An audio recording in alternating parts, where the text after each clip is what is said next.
മിണ്ടിയില്ല. ഈശോ സഹനം തുടങ്ങിയ സമയം മുതൽ ഒന്നും മിണ്ടിയില്ല. നമ്മൾ മിണ്ടാൻ തുടങ്ങുന്നത് എപ്പോഴാ? നമുക്കിച്ചിരി വേദന വരാൻ തുടങ്ങുമ്പോഴാണ് നമ്മൾ മിണ്ടാൻ തുടങ്ങുന്നത്. സ്റ്റാർട്ടിങ് പോയിന്റ് അവിടെയാ. ഈശോ സഹനം വന്നപ്പോൾ ഒന്നും മിണ്ടിയില്ല. ശ്രദ്ധിച്ചേ, നമ്മൾ മിണ്ടാൻ തുടങ്ങുന്നത്. ഇനി ഞാനിങ്ങനെ ചോദിച്ചു, ഇങ്ങനെ ചിന്തിച്ചു, ദൈവമേ, ഈശോയ്ക്ക് എന്തിനാ ഒന്നും മിണ്ടാതിരുന്നിട്ടും ഇത്രയും സഹനങ്ങൾ ഇങ്ങനെ കൊടുത്തേ? എന്തിനായിരിക്കും ഇങ്ങനെ സഹനങ്ങൾ കൊടുത്തത്? അതായത് ഒരാളുടെ തനി സ്വഭാവം കാണണമെങ്കിൽ ആ വ്യക്തിക്ക് വേദന ഉണ്ടാകണം. ഇനി ഇവിടെ ഇരിക്കുന്ന തരിയോട് ഇടവേകയുടെ തനി സ്വഭാവം ഇതല്ല. ഈ ആൾക്കാരെ നിൽക്കുന്ന വെള്ളയിട്ടോണ്ടിരിക്കുന്ന എന്റെ സ്വഭാവം ഇതല്ല. തനി സ്വഭാവം അറിയണമെങ്കിൽ നിങ്ങൾ എന്നെ വേദനിപ്പിക്ക്, എന്നെ നിങ്ങൾ കുത്ത്, അപ്പൊ ഞാൻ തനി സ്വഭാവം കാണിക്കും. ഇനി ഇവിടെ ഇരിക്കുന്ന ആരുടെയെങ്കിലും തനി സ്വഭാവം അറിയണമെങ്കിൽ ഞാൻ നിങ്ങൾക്കൊരു വേദന തരുമ്പോണ്ടല്ലോ, നിങ്ങളുടെ മുഖത്തെ ഭാവവും സംസാരത്തിന്റെ രീതിയും ശൈലിയും മാറും. അതാണ് നിങ്ങളുടെ സ്വഭാവം. ഇനി ഇന്ന് ധ്യാനം കഴിഞ്ഞു പോകുമ്പോൾ നിങ്ങളൊരു കാര്യം ചെയ്യും, എൻ്റെ തനി സ്വഭാവം കാണണമെങ്കിൽ ഒരു കാര്യം ചെയ്യും, നിങ്ങളൊരു സൂചിയായിട്ട് വന്ന് എൻ്റെ എളിക്കട്ട് ഒരു കുത്തുക. അപ്പോൾ ഞാൻ സാധാരണ പോലെ നോക്കുകയുള്ളൂ, വളരെ പ്രാർത്ഥനാപൂർവ്വം നോക്കും. രണ്ടാമത് നിങ്ങൾ 2 സെക്കൻഡ് കഴിയുമ്പോൾ ഒന്നും കൂടെ കുത്തുക. അപ്പോൾ ചെറിയ ചെറിയ മാറ്റങ്ങൾ മുഖത്ത് കാണാൻ തുടങ്ങും. മൂന്നാമത് ഒന്നും കൂടെ കുത്തുക. അപ്പോൾ ഇച്ചിരി ദേഷ്യഭാവം. 4ാമത് കുത്തുമ്പോൾ നമ്മൾ തെറിക്കും. അതാണ് തനി സ്വഭാവം. ഉറക്കെ പറഞ്ഞേ ഹല്ലേലൂയ. ഒരു കരം ഉയർത്തി ഉറക്കെ പറഞ്ഞേ ഹല്ലേലൂയ. ഉറക്കെ പറഞ്ഞേ ഹല്ലേലൂയ. ഉറക്കെ ചേർന്ന് പറഞ്ഞേ ഹല്ലേലൂയ. കരങ്ങൾ താഴ്ത്ത്. ഇനി ശ്രദ്ധിച്ച്, എൻ്റെ ജീവിതത്തിലെ ഒരു അനുഭവം നിങ്ങളോട് പങ്കുവയ്ക്കാൻ ആഗ്രഹിക്കുകയാണ്. ഞാൻ തരിയോട് ഇടവകയിൽ 2 ദിവസം ദൈവവചനം പറയാൻ പോകുമ്പോൾ ഒരു സാക്ഷി നിങ്ങളുടെ ശ്രദ്ധയിൽ കൊണ്ടുവരികയാണ്. ഇത് കേൾക്കുമ്പം നിങ്ങൾ വിചാരിക്കും, അയ്യോ പാവം ഒരച്ഛൻ, അയ്യോ പാവം കേൾക്കാനല്ല പറയുന്നേ, ഒരനുഭവം പറയാൻ പോവാണ്. ഞാൻ സഹനത്തിന് ശക്തിയുണ്ടെന്ന് അറിഞ്ഞത് എങ്ങനെയെന്ന് പറയാനാണ് പോകുന്നത്. കുരിശിന് ശക്തിയുണ്ട് എന്ന് പറയാൻ പോവാണ്. ശ്രദ്ധിച്ച് കേൾക്കണം. ഞാൻ വളരെ ചെറുപ്പം മുതൽ വലിയ സഹനത്തിലൂടെ കടന്നുപോയ ഒരാളാണ്. എന്തായിരുന്നു സഹനമെന്ന് ചോദിച്ചാൽ, എൻ്റെ അപ്പച്ചൻ അതികഠിനമായി മദ്യപിക്കുന്ന ഒരാളായിരുന്നു എന്നതാണ് ഒറ്റ കാരണം. എൻ്റെ അപ്പച്ചൻ മദ്യപിക്കുന്നു. മദ്യപാനം എൻ്റെ കുടുംബത്തിൽ ഏതൊരു മദ്യപാനിയുടെ വീട്ടിലും എന്തൊക്കെ സഹനങ്ങൾ ഒരു മദ്യപാനിയിൽ നിന്നുണ്ടാകുമോ അതൊക്കെ അതിനേക്കാൾ അല്പം കൂടെ ഗ്രേഡ് കൂടിയ രീതിയിൽ എൻ്റെ വീട്ടിൽ ഉണ്ടായിട്ടുണ്ടെന്നാണ് ഞാൻ വിശ്വസിക്കുന്നത്. ചിലപ്പോൾ ചില മദ്യപാനികളുടെ വീടുകളിൽ ചെല്ലുമ്പോൾ ഞാൻ കണ്ടിട്ടുണ്ട്, ഇതിനേക്കാൾ വലിയ സഹനത്തിലൂടെ കടന്നു പോകുന്ന വിശുദ്ധരായ ആളുകളെയും മക്കളെയും സ്ത്രീകളെയും കണ്ടിട്ടുണ്ട്. പക്ഷെ എങ്കിലും ഞാൻ പറയുകയാണ്, ഓരോരുത്തർക്കും അവനവൻ്റെ വേദന വലിയ ഭാരമുള്ളതാണല്ലോ. അപ്പോൾ ഞാൻ വളരെ ചെറുപ്പം മുതൽ സഹനത്തിലൂടെ, വേദനയിലൂടെ, കഷ്ടപ്പാടിലൂടെ, ഞെരുക്കങ്ങളിലൂടെ കടന്നുപോയി, ഇടുങ്ങിയ വഴി പോലെ. ഞാനങ്ങനെ സ്കൂളിൽ പഠിക്കുമ്പോൾ, സ്കൂളിൽ തിരിച്ചു വന്നാൽ എൻ്റെ അമ്മ ഞങ്ങളോട് പറയുന്നത് പെട്ടെന്ന് ചോറ് കറികൾ ഓരോ പാത്രത്തിലാക്കി, കിടക്കാൻ ഉപയോഗിക്കുന്ന പായ്, തലയിണ, പുതയ്ക്കാനുള്ള പുതപ്പ്, അതിൻ്റെ എല്ലാം എടുത്ത് പറമ്പിൽ റബ്ബർ പാറ്റുവേറത്തിൽ കൊണ്ടുപോയി വെക്കണം. അതിനുശേഷം ചൂലെടുത്ത് റബ്ബർ പാറ്റുവേറം അടിച്ചു വൃത്തിയാക്കും. രാത്രിയിൽ ഉറങ്ങേണ്ട സ്ഥലമാണ് വൃത്തിയാക്കുന്നത്. എല്ലാ ദിവസവും ഇത് ശീലമായി. ഇങ്ങനെ പറമ്പിൽ കിടക്കുക എന്ന് പറഞ്ഞാൽ നമുക്ക് തോന്നും അത് വളരെ എളുപ്പമല്ലേ. പറമ്പിൽ കിടക്കുന്നവർ, കിടന്നിട്ടുള്ളവർക്കറിയാം അത് ഭാരമുള്ളതാണ്, ഉറങ്ങാൻ പറ്റാത്ത അവസ്ഥയാണ്. ഉറുമ്പുകൾ നമ്മുടെ ശരീരത്തിലൂടെ കയറാൻ തുടങ്ങും. ചെറിയ പ്രാണികൾ നമ്മുടെ തലയിൽ വരും, നമ്മളെ കടിക്കും. അതൊക്കെ നമ്മുടെ ഉറക്കത്തെ കെടുത്ത് ഒരിക്കലും ഉറങ്ങാൻ പറ്റില്ല. എൻ്റെ അപ്പച്ചൻ കുടിച്ചു കഴിഞ്ഞ് പൂസിൻ്റെ കെട്ടുവിട്ട് 2 മണിയോ 3 മണിയോ ആകുമ്പോൾ, പൂസിൻ്റെ ആ ഒരു കാഠിന്യം കുറഞ്ഞു കഴിയുമ്പോൾ വിറകുവരയിലോ അടുക്കളയുടെ പുറകുവശത്തോ പോയി ഒരു ഒന്നും ചുമയ്ക്കാതെ വരെ പോലും പോയി കിടന്നുറങ്ങും. അതുകൊണ്ട് സ്കൂളിലെ ഹോംവർക്ക് ചെയ്യാൻ പറ്റില്ല, സ്കൂളിൽ പഠിക്കാൻ പറ്റില്ല, പഠിക്കാതെ സ്കൂളിൽ പോകേണ്ട പല സാഹചര്യങ്ങളും വന്നു. അന്നൊന്നും എനിക്ക് സഹനത്തിന് അർത്ഥമുണ്ടെന്നും സഹനത്തിന് ശക്തിയുണ്ടെന്നും എനിക്കറിയില്ലായിരുന്നു. അന്നിങ്ങനെയാണ് ചിന്തിച്ചത്, ആർക്കും ഈ സഹനം ഇല്ലല്ലോ, ഞങ്ങൾക്ക് മാത്രം എന്ന് സഹനമാണല്ലോ. അന്ന് കൂടെ അറിവില്ലായ്മ കൊണ്ടും ദൈവികമായ ബോധ്യമില്ലാത്തത് കൊണ്ടും കൂടെ എൻ്റെ വായിൽ വരുന്നൊരു വാക്കായിരുന്നു മരിക്കുക, ചാവുക, പോയി തീരുക. എന്തിനിങ്ങനെ വെറുതെ സഹിക്കുന്നത്? എൻ്റെ മനസ്സിൽ വെറുതെ വാക്ക് വരും. എനിക്ക് പല പ്രാവശ്യം എൻ്റെ വീട്ടിൽ അടി കിട്ടിയിട്ടുണ്ട് ഈ വാക്ക് പറഞ്ഞേന്. മരിക്കും, ചാകും, ആത്മഹത്യ, ഈ വാക്ക് ചില സങ്കട സമയത്ത് അറിവില്ലായ്മ കൊണ്ട് നാവിലൂടെ വായിലൂടെ ശബ്ദത്തിൻ്റെ രീതിയിൽ അക്ഷരങ്ങളുടെ രൂപത്തിൽ ഈ വാക്ക് വരുമ്പോൾ എനിക്ക് കയ്യിലിരിക്കുന്ന കിട്ടിയ വടി കൊണ്ട് എനിക്ക് അടി കിട്ടിയിട്ടുണ്ട്. അങ്ങനെയുള്ള സഹനങ്ങളിലൂടെ കടന്നുപോയി.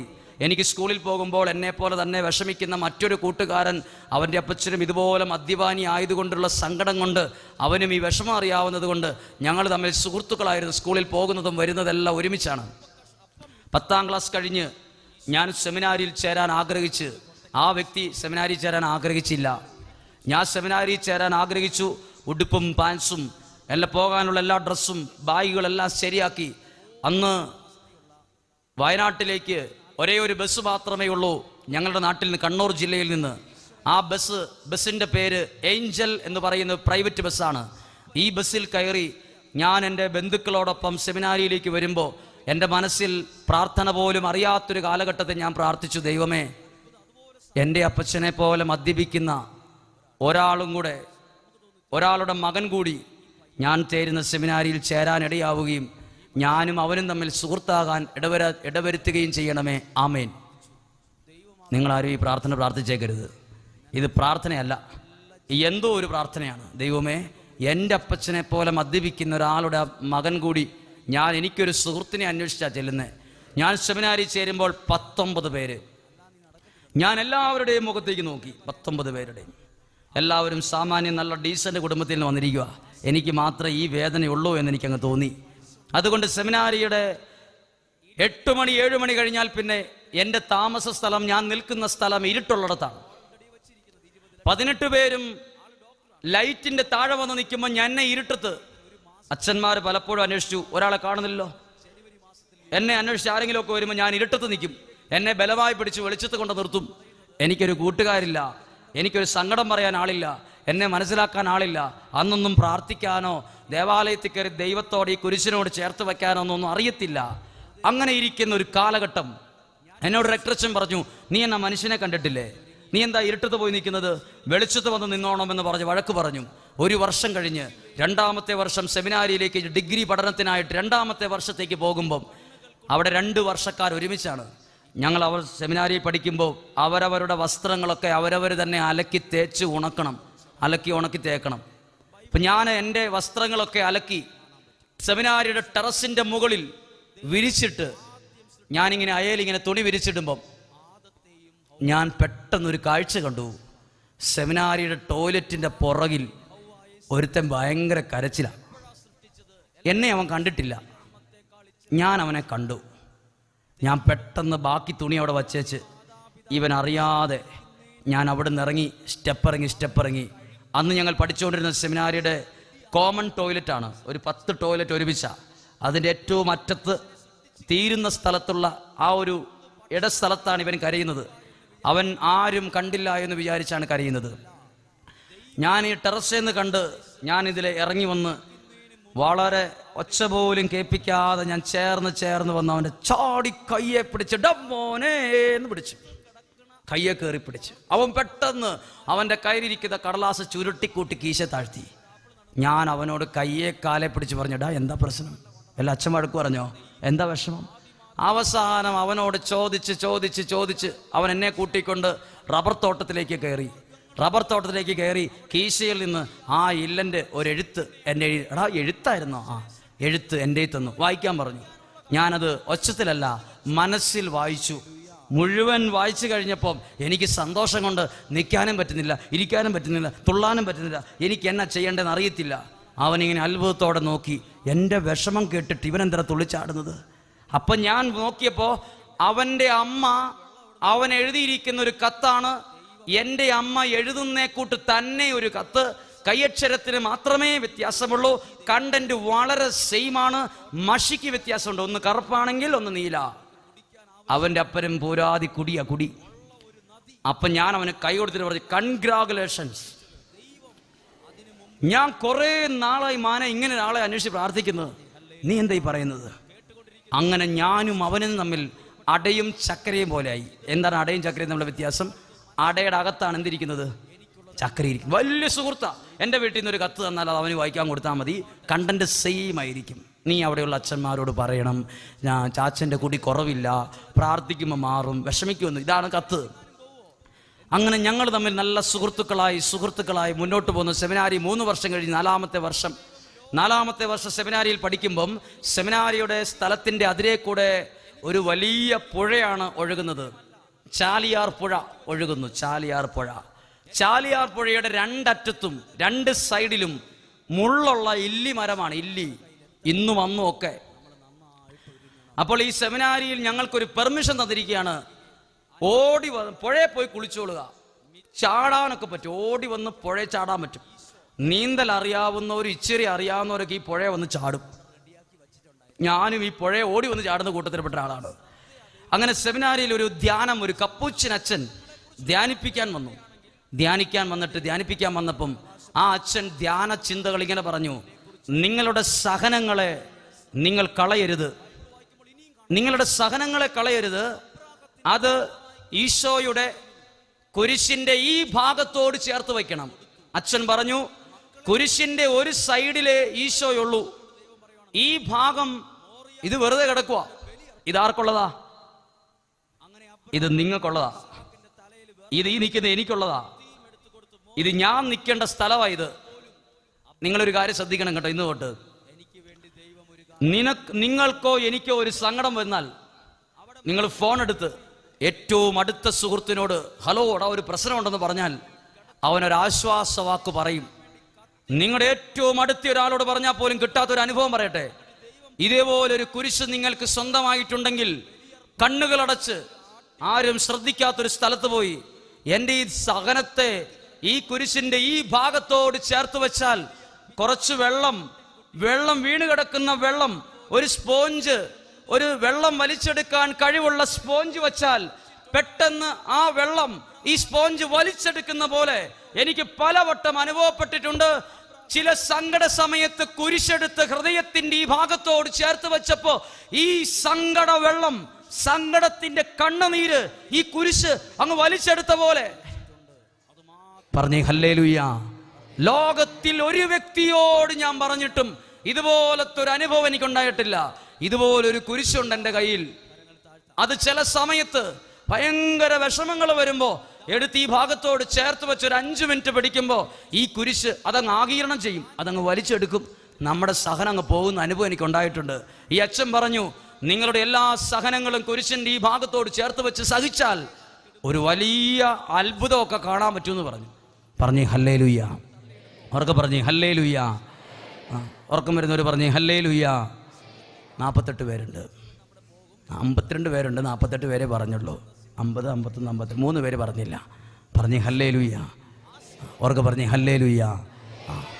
സഹനത്തെ ഇദ്ദേഹം എന്ത് ചെയ്തു? എൻ്റെ കൂടെ പഠിക്കുന്ന കൂട്ടുകാരൻ അതൊരു കളം വരച്ച് എഴുതി വെച്ചു.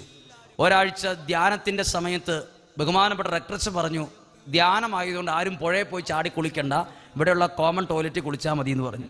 അപ്പോൾ എല്ലാവർക്കും ഒരു വിഷമം, അയ്യോ പുഴയിൽ ചാടാൻ പറ്റില്ല ഒരാഴ്ച. ധ്യാനം കഴിഞ്ഞപ്പോൾ റെക്ടർസ് പറഞ്ഞു, ധ്യാനം കഴിഞ്ഞു, ഇനി പുഴയിൽ പോയിക്കോളാം. ഒരാഴ്ച കുളിച്ചിട്ട് പുഴയിൽ ചാടില്ലാത്തതിൻ്റെ സന്തോഷം.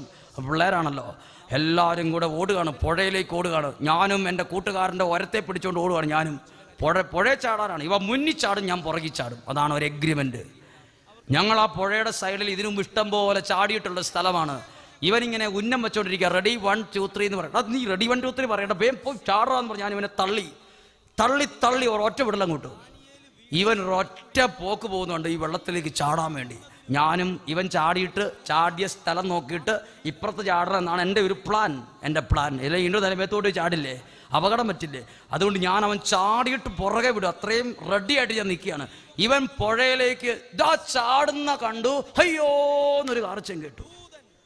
ഇത്രയും കാർച്ച കേട്ടപ്പോൾ ഞാൻ വളരെ സ്പീഡിൽ പുറകെ ചാടാൻ വന്ന് ഞാൻ എൻ്റെ പവർ ബ്രേക്ക് ആയതുകൊണ്ട് ഞാൻ പവർ ബ്രേക്ക് പിടിച്ച് പെട്ടെന്ന് തിരിച്ചവിടെ നിർത്തി, പെട്ടെന്ന് അതിൽ ചാടി ഇറങ്ങി. എന്നാടാ പറ്റിയത് ചോദിച്ചു. ഞങ്ങളെല്ലാവരും കൂടെ അവനെ വെള്ളത്തിൽ നിന്ന് പൊക്കിയെടുത്തപ്പോൾ അവൻ്റെ കാലയിൽ നിന്ന് ഇങ്ങനെ ചോര വെള്ളവും കൂടെ കൂടിയിട്ട് ചോര ഇങ്ങനെ നിറച്ച് ചോര. എവിടെയാ പറ്റിയത് പോലും അറിയത്തില്ല, മുഴുവൻ ചോരയാണ്. എന്നോടാ പറ്റി, എന്തോ കൊണ്ടെന്നവൻ പറഞ്ഞു. എടുത്ത് കരയ്ക്കോട്ടിരുത്തിയിട്ട് കാലൊക്കെ തുടച്ച് നോക്കിയപ്പോൾ ഒരു ഇല്ലിയുടെ, ഒരാഴ്ച കുളിച്ചിട്ടില്ലാത്തതുകൊണ്ട് ഇല്ലിയുടെ ഉണങ്ങി ഒരു കമ്പ് മുള്ളു കൂട്ടി വീണിട്ട് ഇവന് ചാടിയപ്പം ഉപ്പൂറ്റിയിലേക്ക് ഒരു ഇല്ലിയുടെ കമ്പും മുള്ളും കൂടെ അങ്ങോട്ട് കയറി, ഉപ്പൂറ്റി കയറി. ധൈര്യമുള്ളൊരു ഞങ്ങളുടെ ഒരു കൂട്ടുകാരൻ ഇത് പെട്ടെന്ന് വലിച്ചങ്ങ് ഊരി. ഈ പെട്ടെന്നൊരു സംസാര വിഷയം ഇത് റെക്ടറച്ചനോട് പറഞ്ഞാൽ ഇന്നത്തോടുകൂടി പുഴയിലെ കുളി നിൽക്കും. അപ്പോൾ എല്ലാവരും അവൻ്റെ ചെവിയിലിങ്ങനെ ഉള്ളിട്ട് പറഞ്ഞു, ഡാ കാലയിൽ ഒന്നും കൊണ്ടിട്ടില്ല, പറഞ്ഞേക്കരുത്. ഓക്കെ, പറയില്ല. കാലെ കൊണ്ട് കാലും മരച്ചു പോയോണ്ട് ഇവൻ പറഞ്ഞു, ആ കുഴപ്പമില്ല, കമ്മ്യൂണിസ്റ്റ് വെച്ച് അരച്ച് ഏറ്റവും നല്ല മരുന്നല്ലേ, അടിച്ച് സെറ്റാക്കി വിട്ടു. അന്ന് രാത്രിയിൽ ഒരു കുഴപ്പം ഉണ്ടായില്ല. പിറ്റേ ദിവസം കാലിനൊരു ചട്ട്. അന്ന് പകലും ഇവൻ ആരോടും പറഞ്ഞില്ല. അന്ന് രാത്രിയിൽ ഇവൻ പുതപ്പിങ്ങനെ മൂടി രാത്രി 11:30 ആയപ്പം ഇങ്ങനെ കിടന്ന് വിങ്ങിക്കാറുകയാണ്. അവസാനം ഇവൻ്റെ കാല് നോക്കിയപ്പോണ്ട് ചോര ചത്തിട്ട് നീല നിറത്തിൽ ഉപ്പൂറ്റിയുടെ ഭാഗം മുഴുവൻ ഇങ്ങനെ നിറഞ്ഞു നിൽക്കുകയാണ്. നീര്, ആ കാൽപാദം മുഴുവൻ നീരിങ്ങനെ കയറിയ ഒരു സെക്കൻഡ് കണ്ണടയ്ക്കാൻ പറ്റിയല്ല. അപ്പോൾ റെക്ടറച്ചൻ 10 മണിയായപ്പോഴേ അച്ഛൻ ലൈറ്റ് ഓഫ് ചെയ്ത് കിടന്നായിരുന്നു.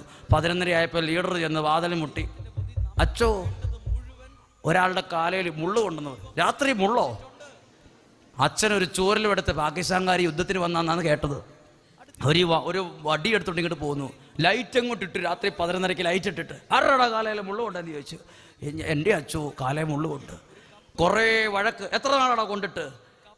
2 ദിവസമായി. എന്നാ പറയാഞ്ഞത്?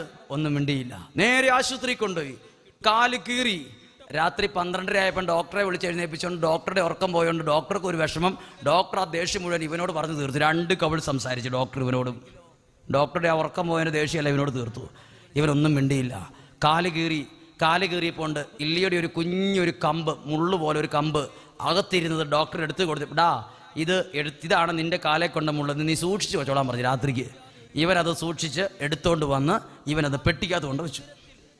പെട്ടിക്കകത്ത് കൊണ്ട് വെക്കുമ്പോൾ ഒരു കാര്യം ഓർക്കണം, 1-ാം വർഷം തൊട്ട് ഇവൻ്റെ അമ്മ വീട്ടിലെ സങ്കടങ്ങൾ എഴുതുന്ന കത്ത് മുഴുവൻ ഇവൻ്റെ ഷർട്ടും ഉടുപ്പും അടുക്കി വെച്ചിരിക്കുന്ന ബാഗിൻ്റെ അടിയിൽ സൂക്ഷിച്ച് വെച്ചിട്ടുണ്ട്. മുഴുവൻ ഇല്ലെങ്കിലും എനിക്ക് വന്നിട്ടുള്ള മുഴുവൻ കത്ത് ഞാൻ അന്നേരം കീറി കളഞ്ഞിട്ടുണ്ട്. ഇതെന്തിനാണ് നമ്മൾ ചുമക്കുന്നത്? ഇവൻ ആ എഴുത്തിൻ്റെ കൂടെ ഈ മുള്ളും കൊണ്ട് വെച്ചു. ഒരു ദിവസം സെമിനാരി കിടക്കുമ്പോൾ അച്ഛൻ വന്ന് അപ്പുറത്തെ കട്ടിലേരുന്നിട്ട് ചോദിച്ചു, എന്നാലും നിന്റെ കാലയിൽ ഇല്ലിമുള്ളു കൊണ്ടിട്ട് നീ എന്നടാ പറയാതിരുന്നേ? എനിക്ക് വായി നാക്കില്ലായിരുന്നു, എന്താ പറയാത്തത്? അങ്ങനെ ചോദിച്ചപ്പോൾ അവൻ പറഞ്ഞു, അവൻ ഇങ്ങനെ കട്ടിലേലോട്ട് അല്പം കയറി ഇരുന്നിട്ട് ആ ബാഗിൽ നിന്ന് ആ ഒരു 2 ഇല്ലൻ്റെ എഴുത്തെടുത്തിട്ട് അച്ഛൻ്റെ കഴുത്ത് കൊടുത്തിട്ട് പറഞ്ഞു, അച്ഛൻ ആ എഴുത്ത് വായിച്ച് നോക്കിയിട്ട് പറഞ്ഞു, ചാച്ചൻ കുടിക്കുമല്ലേ? ആ കുടിക്കും അച്ഛോ എന്ന് പറഞ്ഞു. അപ്പോൾ അച്ഛൻ എന്നോട് സംശയം ചോദിച്ചു, അപ്പൻ്റെ കുടിയും കാലയെ കൊണ്ട മുള്ളും തമ്മിൽ എന്താണ് ബന്ധം? അതൊരു ബന്ധമില്ലല്ലോ. കാലെ മുള്ളു കൊണ്ടു അപ്പൻ്റെ കുടി, ഇത് രണ്ടും തമ്മിൽ എന്താ ബന്ധം? ഞാൻ ഇന്ന് വരെ കേട്ടിട്ടില്ല കാലെ കൊണ്ട മുള്ളും അപ്പൻ്റെ മദ്യപാനവും തമ്മിൽ ബന്ധം. അപ്പോൾ ഈ വ്യക്തി ഉടനെ അച്ഛനോട്, ഒരു ദൈവശാസ്ത്രമോ ഒരു തത്വശാസ്ത്രമോ പഠിച്ചിട്ടില്ലാത്ത ഈ വ്യക്തി റെക്ടറച്ചനോട് പറയുകയാണ്, അച്ഛാ, ഞാൻ എൻ്റെ അപ്പച്ചൻ്റെ കുടി നിന്ന് കാണാൻ ഒരുപാട് ആഗ്രഹിക്കുന്നുണ്ട്. ഞാൻ സെമിനാരി പഠിക്കുകയാണ്, എൻ്റെ അപ്പച്ചൻ ഇന്നും കുടിക്കുന്നയാളാണ്. ധ്യാനിപ്പിക്കാൻ വന്ന അച്ഛൻ പറഞ്ഞു, ജീവിതത്തിലെ ഓരോ സഹനങ്ങളും കുരിശിനോട് ചേർത്ത് വെച്ചാൽ അവിടെ ഒരു അത്ഭുതം കാണുമെന്ന്. അതുകൊണ്ട് എനിക്ക് വേദനയുണ്ടായി. അത് വേദന കൂടിക്കൂടി വന്ന സമയത്ത് ഞാൻ എല്ലാവരും കിടന്നുറങ്ങിയ 1-2 രാത്രികളിൽ അത് കുരിശിനോട് ചേർത്ത് വെച്ച് എൻ്റെ അപ്പച്ചൻ്റെ മദ്യപാനം നിർത്തിത്തരണേ, എൻ്റെ അപ്പച്ചൻ്റെ മദ്യപാനം മാറ്റിത്തരണേ എന്ന് എല്ലാവരും കിടന്നുറങ്ങുമ്പോഴും കാലെ കൊണ്ടൊരു മുള്ളിൻ്റെ വേദന. നേരെ അപ്പച്ചൻ്റെ മദ്യപാനം മാറ്റാൻ വേണ്ടി കാഴ്ചവെച്ച് ഈ വ്യക്തി 10-21 വയസ്സുള്ള ഒരു വ്യക്തി പ്രാർത്ഥിച്ചു. എന്തേലും റിസൾട്ട് ഉണ്ടോന്ന് അറിയണ്ടേ? 4 മാസം കഴിഞ്ഞു. 4 മാസം എന്ന് പറഞ്ഞ 3, 4, 12, 120 ദിവസം ഏകദേശം കഴിഞ്ഞപ്പോൾ ഇവനൊരു സന്തോഷ വാർത്ത അവൻ്റെ അമ്മ വീട്ടിൽ നിന്ന് ഫോൺ വിളിച്ചപ്പോൾ കിട്ടി. വാർത്ത ഇതാണ്, മോനെ, ചാച്ചനിപ്പോൾ കുടിക്കുന്നില്ല. അവനൊന്നും കൂടെ ചോദിച്ചു, ചാച്ചൻ കുടിക്കുന്നില്ലേ? മോനെ, ചാച്ചൻ്റെ കുടി നിർത്തി, നീ വിഷമിക്കണ്ട, ചാച്ചനിപ്പോൾ ഒന്നും കുടിക്കുന്നില്ല, ഒട്ടും കുടിക്കുന്നില്ല. ചാച്ചനെ തലശ്ശേരി പ്രതീക്ഷയിൽ കൊണ്ടുപോയി 24 ദിവസം ഇട്ട് ചികിത്സിച്ച ആളാണ്, എന്നിട്ട് കുടി നിർത്താത്ത ആളാണ്. കുടി നിർത്തിയതിൻ്റെ രഹസ്യം എന്നാണെന്നറിയണ്ടേ? അന്ന് എൻ്റെ കൂട്ടുകാരൻ എന്നോട് പറഞ്ഞു, എടാ, ഞാനും നീയും ഒക്കെ ഈ പള്ളിയുടെ മുഴുവൻ വാതിലും അടച്ച് ലൈറ്റും ഓഫ് ചെയ്ത് രാത്രി 12 മണിക്ക് ഈ അൽത്താരയുടെ മുന്നിലിരുന്ന് ഒരു തുള്ളി കണ്ണുനീരി കവളിലൂടെ വീണാൽ ആരറിയും? അത് തലയ്ക്ക് മുകളിലിരിക്കുന്ന ദൈവം അത് കാണും. ഒരിക്കൽ കൂടി കേട്ടോ, ഞാനും നിങ്ങളും കരയുന്നത് ഒരുപക്ഷെ നിങ്ങൾ വിചാരിക്കും, നിങ്ങൾ കരയുന്നത് എൻ്റെ ജീവിത പങ്കാളി പോലും കാണാനില്ലല്ലോ, മക്കൾ കാണാനില്ലല്ലോ, കൂടപ്പിറപ്പ് കാണാനില്ലല്ലോ. എന്നാൽ യേശുവിൻ്റെ നാമത്തിൽ ഒരു കാര്യം ഉറപ്പ് പറയട്ടെ, ഞാനും നിങ്ങളും കരയുന്നത് കാണാൻ ഒരു ദൈവം സ്വർഗത്തിലുണ്ട്. അവർക്ക് പറഞ്ഞു ഹല്ലേലൂയ. അതുകൊണ്ട് ഒരിക്കലും ഒരു സഹനത്തിന്റെ മുമ്പിലും തളരരുത്. ഒരിക്കലും. പറഞ്ഞേ ഹല്ലേലൂയ. അവർക്ക് പറഞ്ഞേ ഹല്ലേലൂയ. അന്ന് എനിക്ക് വളരെ ചെറിയ രീതിയിൽ ബോധ്യപ്പെട്ടൊരു കാര്യമാണ്, സഹനത്തിന് ശക്തിയുണ്ട്. എൻ്റെ ഒരു വിഷമം നിങ്ങളോട് പറയാൻ പോവാണ്. എൻ്റെ ഒരു ദുഃഖം, എൻ്റെ ദുഃഖമാണ്. എൻ്റെ അപ്പച്ചൻ മദ്യപിക്കുന്നു എന്ന കാരണത്താൽ എനിക്ക് ഒരു കാലത്ത് നല്ലൊരു ഡ്രസ്സ് പോലും ഇല്ലായിരുന്നു. അപ്പോൾ ഞങ്ങളെ കൂടപ്പിറപ്പുകളൊക്കെ ഒരു കല്യാണത്തിന് വിളിക്കുമ്പോൾ പോലും അവർക്കെല്ലാം ഒരു മടിയും ഒരു വിഷമം ഉണ്ടായിരുന്നു. കല്യാണത്തിന് വിളിക്കുമ്പോഴൊക്കെ ഒരു മടി. നമുക്കറിയാമല്ലോ, നമ്മളെപ്പോലെ വേഷം ഇടാനും വസ്ത്രം ഇടാനും ആരോഗ്യവും സൗന്ദര്യവും ഒക്കെ ഇല്ലാത്തവരെ വിളിക്കുമ്പം ചിലർക്കൊക്കെ ഒരു വിഷമം. അവരൊക്കെ അവിടെ വന്ന് നിന്നാൽ നമുക്കൊരു അസ്വസ്ഥതയാണ്. എല്ലാവരും നല്ല തടിയെടുത്ത് തലയെടുപ്പോടുകൂടി വലിയ വലിയ കാറെ വന്നിറങ്ങി വലിയ വലിയ സെറ്റപ്പിൽ വന്നിറങ്ങുമ്പോൾ നമുക്കൊക്കെ ഒരു സന്തോഷമാണ്, പ്രകൃതി നിയമമാണ്. ഞങ്ങളുടെ ബന്ധുക്കൾക്കും ഇതുപോലെ വിഷമങ്ങൾ ഉണ്ടായിട്ടുണ്ട്. ഞാൻ 5ാം ക്ലാസ്സിൽ പഠിക്കുമ്പോഴാണെന്ന് തോന്നുന്നു, ഞാൻ ഒരേ ഒരു കല്യാണത്തിന് പോയി. കല്യാണത്തിന് ഞാൻ മാത്രം പോയത്, ആ കല്യാണത്തിൻ്റെ തലേ ദിവസം ഞാൻ ഇട്ടിരുന്ന വേഷം നീലയും വെള്ളയുമുള്ള സ്കൂൾ യൂണിഫോം ആയിരുന്നു. ഞാൻ വിചാരിച്ചു ഇതാണ് ഏറ്റവും നല്ല ഡ്രസ്സെന്ന് ഞാൻ അവിടെ വിചാരിച്ചിരുന്നു. പക്ഷേ ഒരു കല്യാണ വീട്ടിൽ ഞാൻ മാത്രമേ നീലയും വെള്ളയും ഡ്രസ്സ് ഇട്ടുണ്ടായിരുന്നുള്ളൂ. അന്ന് ആ കാലത്ത് വീഡിയോ ഇല്ല, വെറും ഫോട്ടോ എടുക്കുന്ന സംവിധാനം മാത്രമേ ഉള്ളൂ. ഫോട്ടോ എടുക്കുന്ന സമയത്ത് എൻ്റെ അറിവില്ലായ്മ കൊണ്ട് ഞാൻ ഈ ഫോട്ടോ എടുക്കുന്ന ആളോട് പറ്റിച്ചേർന്ന് അറിയാതെ നിന്നപ്പോൾ ആ വീട്ടിലെ ഒരാൾ എന്നെ കയ്യെ പിടിച്ച് വീടിൻ്റെ അകത്തേക്ക് കൂട്ടിക്കൊണ്ടുപോയി ഒരു വാതിൽ തുറന്ന് എന്നെ അവിടെ നിർത്തിയിട്ട് എന്നോട് പറഞ്ഞു, ഇവിടെ നിന്നോളാൻ പറഞ്ഞു. അപ്പം ഞാൻ അവിടെ കുറേ നേരം നിന്നു. എന്തിനാ ഇവിടെ നിർത്തിയെന്ന് എന്നോട് പറഞ്ഞില്ല, എന്തിനാ ഇവിടെ കൊണ്ട് എന്നെ പ്രതിഷ്ഠിച്ചതെന്ന് എന്നോട് പറഞ്ഞില്ല. കുറച്ച് കഴിഞ്ഞ് ഞാൻ ആ മുറിയുടെ മൊത്തം നോക്കിയപ്പോണ്ട് കല്യാണ ആവശ്യങ്ങൾക്കുള്ള വെണ്ടയ്ക്ക, ഉരുളക്കിഴങ്ങ്, തക്കാളി. ഇത് സ്റ്റോറാണ്, സ്റ്റോറ്. എന്നെ എന്തിനാ സ്റ്റോറിൽ കൊണ്ട് നിർത്തിയെന്ന് എനിക്ക് പിന്നീട് കുറച്ച് ബുദ്ധി വളർന്നപ്പോൾ പിടികിട്ടി. എനിക്കന്ന് വേഷയിലായിരുന്നു. അന്ന് നല്ല ഭക്ഷണം കഴിച്ചിട്ടുള്ള ആരോഗ്യമില്ല, അന്ന് നല്ല ഭക്ഷണം കഴിച്ചിട്ടുള്ള ഒരു ഗെറ്റപ്പ് ഇല്ലാത്തത് കൊണ്ട് എന്നെ മാറ്റിയതാണ്. ഞാൻ പിന്നീട് എനിക്ക് ഒരറിവ് വന്നേ പിന്നെ കല്യാണങ്ങൾക്ക് പോകാൻ ആഗ്രഹമുണ്ടെങ്കിലും കല്യാണങ്ങൾക്കൊന്നും പോകാതായി. ഞാൻ സെമിനാരിയിൽ ചേർന്നു. 7-8 വർഷം കഴിഞ്ഞപ്പോൾ സെമിനാരിയിൽ ഞാൻ അവധിക്ക് ചെല്ലുകയാണ്. ഞാനിപ്പോൾ പറയുന്നത് ഒരു ഇല്ലാ കഥകളല്ല. ഞാനിപ്പോൾ പറയുന്നത് നിങ്ങളുടെ ആരുടെ അയ്യോഭാവം കിട്ടാനല്ല. ഞാൻ അനുഭവിച്ച ഒരു സഹനത്തിലൂടെ എനിക്ക് കിട്ടിയ റിസൾട്ട് ഞാൻ പറയണ്ടേ? അത് പറഞ്ഞില്ലെങ്കിൽ ഞാൻ ദൈവത്തോട് കാണിക്കുന്ന ഒരു തെറ്റായി പോയത്. ഞാൻ ദൈവത്തെ കണ്ടതും ഈ കുരിശിന് ശക്തി ഉണ്ടെന്ന് അറിഞ്ഞത് ഈ സഹനത്തിലൂടെയാണ്. കേട്ടോ, ഞാൻ അവിടെ ചെല്ലുമ്പോൾ ഇങ്ങനെ സഹനങ്ങളുടെ 8 വർഷം കഴിഞ്ഞ് സെമിനാരിയിൽ നിന്ന് അവധിക്ക് ചെല്ലുമ്പോൾ എൻ്റെ വീട്ടിലുള്ളവരെല്ലാം എൻ്റെ കൂടപ്പിറപ്പിൻ്റെ കല്യാണത്തിന് പോവാണ്. അപ്പോൾ എൻ്റെ അമ്മയും എൻ്റെ വീട്ടിലുള്ളവരെയും കൂട്ടാൻ വേണ്ടി വാഹനമുള്ള ഒരാൾ എൻ്റെ വീട്ടിൽ വന്ന് ഇവരെല്ലാം ഒരുക്കി കൊണ്ടുപോകാൻ തിരക്കാണ്. അപ്പോൾ എന്നോട് ചോദിച്ചു, കല്യാണത്തിന് വരുന്നുണ്ടോ വാ വാ വാ എന്ന് വിളിച്ചു. ഞാൻ പറഞ്ഞു ഞാൻ വരുന്നില്ല എന്ന് പറഞ്ഞു. അപ്പോൾ ഈ എന്നെ വിളിച്ച സഹോദരി എൻ്റെ ശിരസിൽ കരം വച്ചിട്ട് പറഞ്ഞു, നീ വിഷമിക്കൊന്നും വേണ്ട, നീ ഒരു 4-5 വർഷം കഴിയുമ്പോൾ നീ ഒരു വൈദികനായി നിനക്ക് പട്ടം കിട്ടും, പുത്തൻ കുർബാന ചെല്ലും. നീ നോക്കിക്കോ, ആൻറ്റി പറഞ്ഞ കാര്യം നീ ഓർത്തോ, നീ വൈദികനായി കഴിയുമ്പം നിന്നെ ഇങ്ങനെ കല്യാണമൊക്കെ വരുമ്പോൾ ആദ്യം വിളിക്കുന്ന നിന്നെ ആയിരിക്കും. എൻ്റെ മനസ്സിൽ അത് ഭയങ്കര ഒരു തീ കത്തി, ഒരു ഭയങ്കര സന്തോഷമായി. ഇങ്ങനെ ഇരിക്കുമ്പോൾ എൻ്റെ ഫോണിലേക്ക് എടുത്തു വിടണം ഒരു വിഷമം, ഭയങ്കര ഭാരം. എൻ്റെ മനസ്സിരിക്കാൻ പറ്റുന്നില്ല, സന്തോഷിക്കാൻ പറ്റുന്നില്ല. ആൾക്കാരൊക്കെ ചോദിക്കുന്നു, എന്താ മൂടൗട്ട് പറയാൻ പറ്റുമോ? ഞാൻ അങ്ങനെ വിഷമിച്ചിങ്ങനെ നടക്കുമ്പോൾ, അങ്ങനെ ഇരിക്കുമ്പോൾ എനിക്ക് മംഗലാപുരം സെമിനാരിയിൽ നിന്നൊരു ഫോൺ കോൾ. വിളിച്ചത് ഡീക്കൻ ഫെബിൻ. മംഗലാപുരം സെമിനാരി രൂപതയ്ക്ക് വേണ്ടി, രൂപതാ വൈദികരുടെ സെമിനാരിയാണ് മംഗലാപുരം. അവിടെ നിന്ന് ഫെബിൻ എന്ന് പറയുന്ന ഡീക്കൻ എന്നെ വിളിക്കുകയാണ്. എന്നെ വിളിച്ചിട്ട് എന്നോട് ചോദിച്ചു, അച്ഛാ ഞാൻ വിളിച്ചത് ഒരു പ്രാർത്ഥനാ സഹായം ചോദിച്ചാ. എന്താ ഫെബിൻ, എന്താ പ്രാർത്ഥന? അതെ അച്ഛാ, ഇവിടെ മംഗലാപുരം രൂപതയ്ക്ക് വേണ്ടി പഠിക്കുന്ന ഒരു തമിഴൻ വൈദിക വിദ്യാർത്ഥിക്ക് തലയിൽ മുടിയില്ല. ഞാനിപ്പോൾ എന്ത് ചെയ്യേണ്ടത്? തമിഴന് മുടിയില്ല, ഇപ്പം ഞാനിപ്പോൾ എന്ത് ചെയ്യാൻ പറ്റും? അത് അച്ഛനൊന്ന് പ്രാർത്ഥിക്കണം, മുടി വരും, എനിക്കൊരു വിശ്വാസമുണ്ട്. ഞാൻ പറഞ്ഞു, മോനെ കളിയാക്കരുത്, ഞാൻ ഇവിടുന്ന് വയനാട്ടിൽ നിന്ന് പ്രാർത്ഥിച്ച മംഗലാപുരത്തിരിക്കുന്നവരുടെ തല മുടി വരുമെന്ന്. ഞാൻ പറഞ്ഞടാ, മുടി വരാൻ പ്രാർത്ഥിക്കുന്നത് ഇന്ദുലേഖയാണ്, ഞാനല്ല. നിങ്ങളറിയില്ല ഇന്ദുലേഖനെ? ഇന്ദുലേഖയാണ് ഇങ്ങനെ തേച്ച് കഴിഞ്ഞാൽ പിന്നെ മുടികൾ ഇങ്ങനെ വരുമെന്നാണ് ആളുകൾ പറയുന്നത്. നിങ്ങൾ വിചാരിക്കരുത് ഞാൻ ഇന്ദുലേഖയുടെ ഏതാണ്ട് ഒരു പരസ്യക്കാരനാണ്, അല്ല. ഞാൻ അവനോട് തമാശ രീതി പറഞ്ഞു, ഇന്ദുലേഖ തേക്കാൻ പറ അവനോട്. ഇന്ദുലേഖ അച്ഛൻ പ്രാർത്ഥിക്കാൻ പറ്റുമോ? ഞാൻ പറഞ്ഞു ഓക്കെ, ഞാൻ പ്രാർത്ഥിച്ചോളാം. ഞാൻ ഒട്ടും പ്രാർത്ഥിക്കാൻ പോയില്ല, കാരണം എനിക്ക് ഉറപ്പുണ്ട് ഞാൻ പ്രാർത്ഥിച്ചിട്ട് അവൻ്റെ തലയിൽ മുടി വരികയായിരുന്നു. ഇന്ന് വരെ ആരും പ്രാർത്ഥിച്ചിട്ട് ആരുടെയും തലയിൽ മുടി വന്നിട്ടില്ല. ഞാൻ അങ്ങനെ കണ്ടു. ഞാൻ തമാശയായിട്ട് കളഞ്ഞു. പക്ഷെ എൻ്റെ വിഷമം ഇവിടെ ഇരിക്കല്ലേ, പെട്ടെന്ന് എനിക്കൊരു ഐഡിയ. ഞാൻ പണ്ട് സെമിനാരിയിൽ പഠിച്ചപ്പോൾ കാലെ കൊണ്ട മുള്ളുകൊണ്ട് ഒരാൾ അവൻ്റെ അപ്പൻ്റെ കുടി നിർത്തിയതാണ്. എൻ്റെ മനസ്സിലൊരു ഈ ഭാഗത്തൊരു അമ്മിക്കലിരിപ്പുണ്ട്. അതിൻ്റെ ഭാരം ഞാൻ തൂക്കി നോക്കിയപ്പോൾ 550 കിലോയാണ്. 550 കിലോ അമ്മിക്കലാണ് ഇവിടെ ഇരിക്കുന്നത്. ഞാനിങ്ങനെ പ്രാർത്ഥിച്ചു, ദൈവമേ, എൻ്റെ മനസ്സിലൊരു സങ്കടമാണ്, എൻ്റെ മനസ്സിലൊരു വിഷമമാണ്. എന്നോട് ഫെബിൻ എന്ന് പറയുന്ന ഒരാൾ തലേ മുടിയില്ല എന്നും പറഞ്ഞ് ഒരാൾക്ക് വേണ്ടി പ്രാർത്ഥിക്കാൻ പറഞ്ഞു. എനിക്ക് ആരായി എന്താന്ന് പോലും അറിയത്തില്ല. ഒരു തമിഴനാണെന്നാണ് പറഞ്ഞത്. ദൈവമേ, ഓരോ മനുഷ്യനും അനുഭവിക്കുന്ന സഹനങ്ങൾക്കും പ്രതിസന്ധികൾക്കും വിലയുണ്ടെങ്കിൽ ഞാനിതാ ഈ സഹനത്തെ, ഈ വിഷമത്തെ ഞാൻ ആ തമിഴൻ്റെ തലേ മുടിയായി വരാൻ സമർപ്പിക്കുന്നു. ഒരു പ്രാവശ്യം ധ്യാനം പറഞ്ഞപ്പോൾ ആളുകൾ കേട്ടത് അച്ഛൻ തമിഴൻ മുടിയട്ടെ എന്നാ കേട്ടത്. നിങ്ങളെങ്ങനെയാണ് കേട്ടത്? തമിഴൻ മുടിയട്ടെ എന്നല്ല, തലമുടി. ഇതാണ് തലമുടി. ആ തലമുടി ഞാൻ ഈ പ്രാർത്ഥിച്ച് കുറച്ച് നാൾ കഴിഞ്ഞപ്പോൾ എനിക്കൊരു ആശ്വാസമൊക്കെ, എൻ്റെ മനസ്സിൽ നിന്ന് ടെൻഷനൊക്കെ ഒതുങ്ങി. ഞാൻ ഫ്രീ ആയി, സാധാരണ പോലെ മിണ്ടാനായി, പറയാറായി. ഇതാ ഒരു ശവോടക്കിന് സംബന്ധിക്കുമ്പം ഇതാ മംഗലാപുരത്ത് നിന്ന് അവൻ ട്രെയിനിൽ വന്നിറങ്ങി. ഇതാ അടക്കിന് അപ്പുറത്തെ സൈഡിൽ ഫെബിൻ നിൽക്കുന്നു. ഞാൻ അവൻ കാണാതിരിക്കാൻ വേണ്ടി വേറൊരു അച്ഛൻ്റെ പുറകിൽ പിടിച്ചു. അവൻ കണ്ട പ്രശ്നം, തലമുടി വരാൻ പ്രാർത്ഥിക്കാൻ പറഞ്ഞൊരു ടീമാണത്. ഇവരെന്തെങ്കിലും എന്നെ കണ്ടാൽ എന്തെങ്കിലും പറയാം. അതുകൊണ്ട് ഈ അച്ഛൻ പെട്ടെന്ന് മാറുകയും ഫെബിൻ എന്നെ കാണുകയും ചെയ്തു.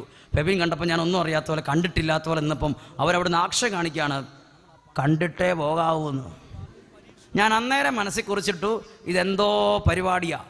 ഞാൻ അന്നേരം ഒരു നുണ പറഞ്ഞു. ഞാൻ പെട്ടെന്ന് വണ്ടി കയറി ഞാൻ വയനാട്ടിൽ ഇപ്പോൾ തിരിച്ചു വന്നിട്ട് ഞാൻ പറഞ്ഞു, അയ്യോ ഫെബിനെ മോനെ, ഞാൻ നിന്നെ കാണണമെന്ന് ആഗ്രഹിച്ചായിരുന്നു, പക്ഷേ കാണാൻ ഒത്തില്ല.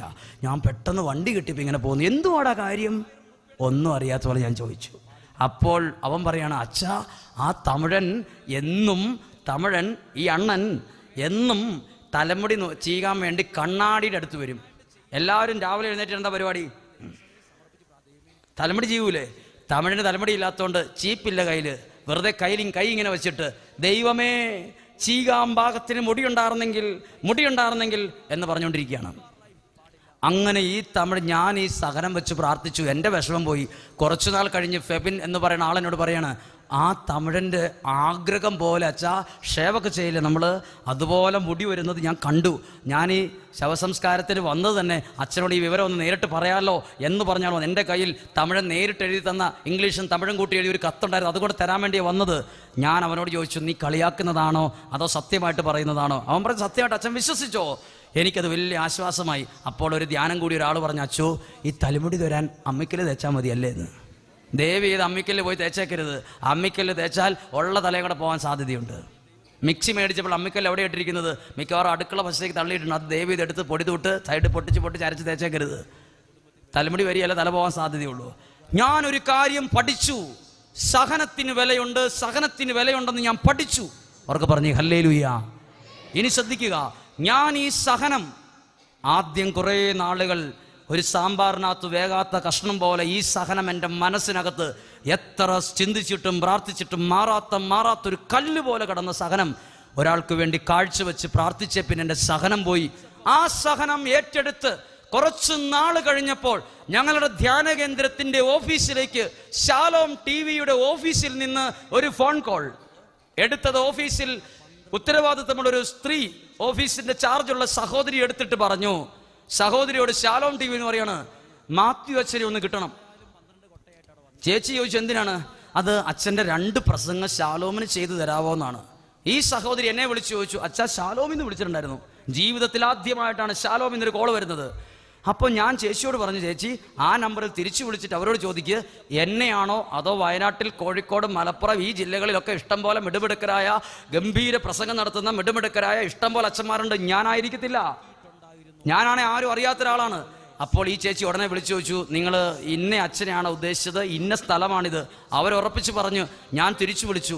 ഞങ്ങളുടെ ധ്യാനകേന്ദ്രത്തിൻ്റെ 2 വണ്ടി 2 കാറിന് ഞങ്ങൾ ശാലോം ടി വിയിൽ ചെന്ന് 2 പ്രസംഗം നടത്തി തിരിച്ചു വരുമ്പോൾ തിരുവചനം എന്ന പ്രോഗ്രാം അതിൻ്റെ മെയിൻ മാനേജർ, എൻ്റെ മെയിൻ ഹെഡായിട്ടിരിക്കുന്ന ഒരാൾ എൻ്റെ കയ്യെ പിടിച്ച് എളിമയോടെ എന്നോട് ചോദിക്കുകയാണ്, അച്ഛന് ശാലോം ടി വിക്ക് വേണ്ടി എന്നും വചനം പറയാൻ പറ്റുമോ, അച്ഛന് വരാൻ പറ്റുമോ എന്ന് എന്നോട് ചോദിക്കുക. ഞാൻ പെട്ടെന്ന് ശുശ്രൂഷകരോട് കൂടെ നിൽക്കുമ്പോൾ ഞാൻ അവരുടെ മുഖത്തേക്ക് നോക്കി. ഒരു കല്യാണ വീഡിയോയ്ക്കകത്ത് പോലും നിൽക്കാൻ യോഗ്യതയില്ലാത്ത എന്നെ ഷാലോമിൻ്റെ ഒരു ഓഫീസിൽ നിന്ന് എന്നോട് ചോദിക്കുകയാണ്, ലക്ഷക്കണക്കിന് ആളുകൾ കാണുന്ന, യൂറോപ്പിൽ പോലും അതിൻ്റെ ബന്ധങ്ങളുള്ള ഷാലോം ടി വിയിൽ എന്നോട് വചനം പറയാൻ പറ്റുമോ എന്ന് ചോദിക്കുന്നത് ആരോടാന്ന് ഓർക്കണം. കൂടെ സ്വന്തക്കാരുടെ കല്യാണത്തിന് വിളിച്ചപ്പോൾ മുഖത്ത് നോക്കി, നീ കുർബാന ചെല്ലണ്ട, നീ പ്രസംഗിക്കണ്ട എന്ന് പറഞ്ഞ് മാറ്റി നിർത്തി എന്നെ ദൈവം ഇത്രയും ഉയർത്തിയപ്പോൾ ഞാൻ പെട്ടെന്ന് അന്താളിച്ചു പോയി. എന്താ ദൈവമേ ഇതെന്ന് ചിന്തിച്ചു. അതിനുശേഷം ഒരു 2 ആഴ്ച മുമ്പ് എനിക്ക് കുറച്ച് ധ്യാനങ്ങളുടെ തിരക്ക് വന്നപ്പോൾ ഞാൻ ഷാലോമിൽ പോകാതായി. ഷാലോമിൽ 40-ലധികം പ്രസംഗങ്ങൾ ഞാൻ നടത്തി വിവരമല്ല, ഒരു കല്യാണ വീഡിയോയ്ക്കകത്ത് കിട്ടാത്ത, ഒരു കല്യാണ വീഡിയോയ്ക്കകത്ത് വന്നാൽ 4 സ്റ്റുഡിയോക്കാരുടെ വീഡിയോയ്ക്കകത്ത് വരാൻ കൊള്ളിയേലാത്ത എന്നെ ദൈവം ഉയർത്തിയത് എവിടം വരെയാണെന്ന് നിങ്ങൾ ചിന്തിക്കാൻ വേണ്ടി പറഞ്ഞതാണ്. ഞാനതുകൊണ്ടാണ് പറഞ്ഞത്, ഞാനൊരു ലൈബ്രറി പുസ്തകം വായിച്ചിട്ടല്ല പറഞ്ഞത് സഹനത്തിന് വിലയുണ്ടെന്ന്. ഒരു സഹനം സന്തോഷത്തോടെ കുറച്ച് ദിവസങ്ങൾ കഴിഞ്ഞിട്ടാണേലും ഏറ്റെടുത്ത പിന്നെ കിട്ടിയൊരു ബ്ലെസ്സിങ് ആണിത്. പറഞ്ഞേ ഹല്ലേലൂയ, ഉറക്കെ പറഞ്ഞേ ഹല്ലേലൂയ. അതുകൊണ്ട് ഞാൻ പറഞ്ഞത്, ഈ കുരിശിന് ശക്തിയുണ്ട്, നിസ്സാരമല്ല ഇത്, ഇതിന് വലിയ ശക്തിയാ. അവർക്ക് പറഞ്ഞേ ഹല്ലേലൂയ. കഴിഞ്ഞ 2 ആഴ്ച മുമ്പ് ഷാലോമിൽ നിന്ന് തിരുവചനം നടത്തിയിട്ട് അതിന് നടത്തുന്ന ആൾ എന്നോട് ചോദിച്ചത്, ഞാൻ പറഞ്ഞു എനിക്ക് ഇച്ചിരി ധ്യാനം ഉണ്ടല്ലോ, ഞാൻ ഇച്ചിരി ധ്യാനം എടുത്ത് നിങ്ങൾ ആ അനുവദിക്കുന്ന സമയത്ത് എനിക്ക് വരാൻ പറ്റില്ലല്ലോ എന്ന് പറഞ്ഞപ്പോൾ അതിൻ്റെ ഉത്തരവാദിത്തമുള്ള ഒരു ചാർജുള്ള വ്യക്തി എന്നോട് പറയാണ്, അതിനിയൊരു കാര്യം ചെയ്യാച്ചാ, അച്ഛൻ ഇഷ്ടമുള്ളൊരു സമയം ഇങ്ങോട്ട് പറഞ്ഞാൽ മതി, തലേ ദിവസം ഒന്ന് പറഞ്ഞാൽ മതി, ഞങ്ങൾ ക്യാമറ ഇതിനനുസരിച്ച് ഇവിടെ സ്റ്റുഡിയോ സെറ്റ് ചെയ്തോളാം. എന്നോട് ഒരു പ്രാവശ്യം, അതായത് പ്രിയപ്പെട്ടത്, നിങ്ങൾ ചിന്തിക്കുന്നതിനേക്കാൾ അപ്പുറമാണ്. സ്കൂൾ യൂണിഫോമിൽ കല്യാണം വിട്ടിച്ചെന്ന് മാറ്റി നിർത്തിയ എന്നെ ഒരു സഹനം എനിക്ക് ലഭിച്ചതിൻ്റെ കിട്ടിയ റിസൾട്ട് ഇന്ന് തരിയോട് പോലുള്ള സമ്പന്നരായ ആളുകളുള്ള, ഇത്രയും എഡ്യൂക്കേറ്റഡ് ആയ ആളുകളുള്ള, കാണുമ്പോൾ തന്നെ നിങ്ങളുടെ മുഖത്തൊരു ഐശ്വര്യം തുളുമ്പി നിൽക്കുന്ന ഇത്രയും നല്ല ഇടവകയുടെ അൽത്താരയിൽ ദൈവവചനം പറയാനുള്ള യോഗ്യത എന്താ? എൻ്റെ പേരെഴുതിയിട്ട് അപ്പുറത്ത് നിങ്ങളുടെ അത്രയും എഡ്യൂക്കേഷൻ ഉള്ള എനിക്കില്ല. സത്യം പറയാം, ഇവിടെ ഇരിക്കുന്ന പലരുടെയും എഡ്യൂക്കേഷൻ ക്വാളിറ്റി ഒന്നും എനിക്കില്ല. എൻ്റെ പേരെഴുതിയിട്ട് ഫുൾ സ്റ്റോപ്പ് ഇടാനുള്ള യോഗ്യതയുള്ളൂ. പക്ഷേ എനിക്കൊരു യോഗ്യതയുണ്ട്, ഇത്രയും പേരുടെ മുമ്പിൽ നിൽക്കാൻ ദൈവം എനിക്ക് തന്നൊരു യോഗ്യതയാണ് സഹനം സ്വീകരിച്ചതിൻ്റെ യോഗ്യത. അവർക്ക് പറഞ്ഞു ഹല്ലേലൂയ. അതുകൊണ്ട് ഉറപ്പ് പറയട്ടെ, ഓരോ സഹനത്തിലും ഒരു നിശ്ചിത വർഷങ്ങൾക്കും ഒരു സഹനം വന്നാൽ ഞാൻ 3 ദിവസം ആരോട് മിണ്ടിയലായിരുന്നു. ഒരു 3 ദിവസം എനിക്ക് ഭക്ഷണം വേണ്ട, വിശപ്പില്ല. എന്നാൽ ഇന്ന് ഒരു സഹനം വന്നാൽ കൂടിപ്പോയാൽ അരമണിക്കൂർ എനിക്കൊരു വിഷമമുണ്ട്. പിന്നീട് ഞാൻ നടന്നുകൊണ്ടാണേലും ബസ്സിലിരുന്നാണേലും ഇങ്ങനെ ഒരു കുരിശിനോട് ചേർത്ത് എൻ്റെ സഹനം ഞാൻ പറ്റിച്ചു വെക്കും. ഒരു സഹനവും എനിക്ക് ഒരു ഫലമില്ലാത്തൊരവസ്ഥയിലേക്ക് കൊണ്ടുവന്നിട്ടില്ല. അവർക്ക് പറഞ്ഞു ഹല്ലേലൂയ. അതാണ് സങ്കീർത്തനം 56-ാം അധ്യായം 8-ാമത്തെ വാക്യം. ഈ വചനം പറഞ്ഞ് അവസാനിപ്പിച്ച് ആരാധനയിലേക്ക് ഒരുങ്ങുകയാണ്. സങ്കീർത്തനം 56:8 എന്താണെന്നറിയോ? അവിടുന്ന് നിന്റെ അലച്ചിലുകൾ എണ്ണിയിട്ടുണ്ട്. ഇന്നുവരെ ലോകത്തിൽ ആരും എണ്ണാൻ ഇഷ്ടപ്പെടാത്തൊരു കാര്യമാണ് ദൈവം എണ്ണിയെ. എന്താ എണ്ണിയത്? ഞാൻ കഴിഞ്ഞ വർഷം ബാംഗ്ലൂർ പോയിട്ടുണ്ടായിരുന്നു, ഞങ്ങൾ എറണാകുളം ലുലു മാൾ കാണാൻ പോയിരുന്നു, ഞങ്ങൾ ഊട്ടി ഫ്ലവർ ഷോ കാണാൻ പോയിരുന്നു. ഇതൊക്കെ ഓർത്ത് വെച്ച് എണ്ണും നമ്മൾ. പക്ഷെ കഴിഞ്ഞ നാളുകളിൽ നമ്മൾ അനുഭവിച്ച ദുരിതങ്ങളൊന്നും ആരും എണ്ണാറില്ല. ബൈബിളിലെ ദൈവം പറയുക, അവിടുന്ന് നിന്റെ അലച്ചിലുകൾ എണ്ണിയിട്ടുണ്ട്. രണ്ടാമത്തെ വാക്യം ശ്രദ്ധിച്ച്, നിന്റെ കണ്ണുനീർ എവിടെ ശേഖരിച്ചിട്ടുണ്ട്? എവിടെ ശേഖരിച്ചിട്ടുണ്ട്? കുപ്പിയിൽ. അപ്പോൾ ചിലർ ചിന്തിക്കും, അന്നത്തെ കാലത്ത് കണ്ണുനീരിന് ആയുർവേദ കടയിൽ അരക്കുപ്പിക്ക് 250 രൂപ 50 പൈസ ഉണ്ടായിരുന്നു. ഇന്ന് തരിയോടല്ലെങ്കിൽ താഴത്തെ ടൗണിൽ ഏതെങ്കിലും ഒരു കടയിൽ കണ്ണുനീരെടുക്കുന്ന കടയുണ്ടായിരുന്നെങ്കിൽ നമ്മൾ കണ്ണുനീർ അടയ്ക്കാപ്പാട്ടം എടുക്കുന്ന പോലെ പാട്ടത്തിനെടുത്തേനെ. ഇനി നടന്നു പോകുമ്പോൾ സൗന്ദര്യം ഇച്ചിരി പോയാലും വേണ്ടല്ലോ, 2 ഹോമിയോ കുപ്പി ഇവിടെ സെറ്റ് ചെയ്ത് പോയേനെ. ഒരു തുള്ളിപ്പോലും കണ്ണുനീര് നമ്മൾ തൂത്തിട്ട് തുപ്പിയിലിങ്ങനെ അരച്ചിറക്കിയേനെ. നമ്മളിപ്പോൾ എന്നാ ചെയ്യുന്നേ? നമ്മളിപ്പോൾ ചെയ്യുന്നത്, സഹനം വന്നാൽ ഇതാ ഈ കൈ കൊണ്ട് ഇങ്ങനെ ഈ കണ്ണുനീര് തൂക്കുക. നിങ്ങൾ ഏറ്റവും കൂടുതൽ സ്നേഹിക്കുന്ന നിങ്ങളുടെ കുഞ്ഞുങ്ങൾക്കറിഞ്ഞാൽ പോലും നിങ്ങൾ ആ കണ്ണുനീര് നിങ്ങളുടെ നൈറ്റിയെ തൂത്താ കളയുന്നത്. എന്താ ഒരു കുപ്പിയിലെടുത്ത് വെക്കാത്തേ? നിങ്ങൾ മുണ്ടേ തൂത്ത് കളഞ്ഞിട്ടില്ലേ? കണ്ണുനീര് തുവാലെ തൂത്ത് കളഞ്ഞിട്ടില്ലേ? ദൈവം എന്തുകൊണ്ട് അന്നത്തെ കാലം തുവാലയില്ലായിരുന്നോ? അന്ന് തുവാല ഇല്ലാത്തതുകൊണ്ടാണ് അത് കുപ്പിക്കാതെ എടുത്ത് വെച്ചത്. തുവാല ഇല്ലാത്തതുകൊണ്ടല്ല, ദൈവം മാത്രം വിലയിട്ടിരിക്കുന്ന ഒരു കാര്യമാണ് കണ്ണുനീരിന് വില. അവർക്ക് പറഞ്ഞേ ഹല്ലേലൂയ. ഈ പള്ളിയുടെ മുകളിൽ ഉയർത്തെഴുന്നേറ്റ ഈശോയുടെ പടമായിരിക്കുന്നേ. ഉയർത്തെഴുന്നേറ്റ ഈശോയുടെ കയ്യിൽ എന്തിനാ? ഈ രൂപമുണ്ടാക്കിയ ആൾ ഒരു ചുമന്ന പെയിന്റ് വെച്ചിരിക്കുന്നേ, ദേ കാലിലൊക്കെ ഒരു പാട്, അത് മായ്ച്ചു കളയാൻ പാടില്ലേ? ഉയർത്തെഴുന്നേറ്റില്ലേ? ഈ രൂപം പോലും തരിയോട് ഇടവകയിലെ ആളുകൾ വിശുദ്ധ കുർബാനയിൽ പങ്കെടുക്കുമ്പോൾ എന്നാ പറയുന്നേ? സഹനത്തിന് വിലയുണ്ട്, സഹനത്തിന് വിലയുണ്ടെന്ന് ഈ ദൈവം നിങ്ങളോട് 1000 പ്രാവശ്യം പറഞ്ഞിട്ടില്ലേ? അവർക്ക് പറഞ്ഞേ ഹല്ലേലൂയ. ഒന്ന് എഴുന്നേറ്റ് നിൽക്കാം, എഴുന്നേറ്റ് നിൽക്കാം. സഹനത്തിന് വിലയുണ്ട്. ക്രിസ്ത്യാനിക്ക് പറ്റിയ ഏറ്റവും വലിയ മണ്ടത്തരം കൂടെ പറഞ്ഞ് നിർത്തുക. നമ്മുടെ ധ്യാനം 2 ദിവസമേ ഉള്ളൂ, 5 മിനിറ്റ് ആരാധനയുള്ളൂ, 9 മണിക്ക് 2 മിനിറ്റ് മുമ്പ് ധ്യാനം തീരുകയും ചെയ്യും. ഹല്ലേലൂയ. 1 മിനിറ്റ് പോലും ഞാൻ കൂടുതൽ എടുക്കുകയില്ല. ക്രിസ്ത്യാനികൾക്ക് പറ്റിയ ഏറ്റവും വലിയ മണ്ടത്തരം പറയാം. ഇതാണ് ഞാനോ സങ്കടം അനുഭവിച്ചു, എൻ്റെ പിള്ളേർ വേദന അറിയല്ലേ കർത്താവേ. ഇതാണ് നിങ്ങളുടെ അനേകം ആളുകൾക്ക് പറ്റിയ തെറ്റ്. ശ്രദ്ധിച്ച്, ഒരു പെൺകുട്ടി 18 വയസ്സും കഴിഞ്ഞ് 2 മാസവും കഴിഞ്ഞപ്പം ഒരു ചെറുക്കൻ്റെ കൂടെ രാത്രി 2:30 എഴുന്നേറ്റ് പോയി. 2:30 എങ്ങനെ അച്ഛൻ അറിഞ്ഞെന്ന്? അപ്പുറത്തെ വീട്ടിൽ ഒരാൾ മരിച്ച് നാളെ അടക്ക്. അവർ പറഞ്ഞ് 2:30 ആയപ്പോൾ ഒരു ജീപ്പ് അവിടെ നിന്നായിരുന്നു, 2:50 ആയപ്പോൾ അത് പോയെന്ന് പറഞ്ഞു. പിറ്റേ ദിവസം മാനന്തവാടിയിലേക്ക് ഈ പെണ്ണ് പോയിട്ട് ഏതോ ഒരു ചെറുക്കൻ്റെ കൂടെ പോയി. പിറ്റേ ദിവസം 5 മണിയായപ്പോൾ അപ്പം വാതിലെ മുട്ടുക, മോളെ പരീക്ഷ എഴുന്നേക്ക്. വിളിച്ചിട്ട് എഴുന്നേക്കാത്തതുകൊണ്ട് തള്ളി നോക്കി, അകത്ത് കൊച്ചില്ല.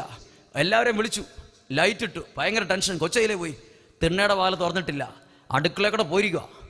അപ്പോൾ അനിയത്തി ഭയങ്കര കാറിച്ച്, അമ്മി മമ്മി എൻ്റെ സ്ലൈഡ് ചേച്ചി അടിച്ചോണ്ട് പോയി, തലയെ കുത്തുന്ന പുഴു അടിച്ചോണ്ട് പോയി രാത്രിക്ക്.